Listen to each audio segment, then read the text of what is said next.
Loyiha Xalq banki bilan hamkorligida Buxoro viloyati, Buxoro tumani, Istiqbol mahalla fuqarolar hududida joylashgan 634-sonli konturda amalga oshirilmoqda.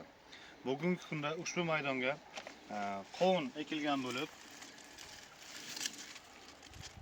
qovunlar hosilga kirib, bugungi kunda pishish jarayonida turibdi. Ushbu yer maydonining jami 200 metrga 500 metrni tashkil qilib, jami 10 gektarni tashkil qiladi. Bu yerdagi ekinlar zamonaviy usullar bilan parvarishlangan. Hozirda ekinlar sug'orilib, tegishli o'g'itlar bilan o'g'itlantirilgan.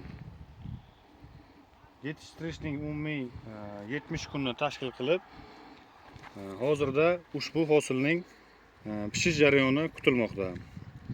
Ushbu loyihaga 20 ta dehqon xo'jaliklari biriktirilgan bo'lib, har bir dehqon uchun o'rtacha 27 sotiqdan yer maydoni to'g'ri keladi.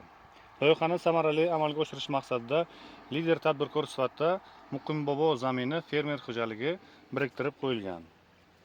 Ushbu loyiha bo'yicha har bir gektardan 70 tonna, jami 700 tonna hosil olish nazarda tutib rejalashtirilgan. Mazkur ekin yig'ishtirib olingandan so'ng ikkinchi ekinga ham yuqori daromadli ekin turini ekish orqali yer egalarining daromadlari yanada oshirib borilishi nazarda tutilmoqda.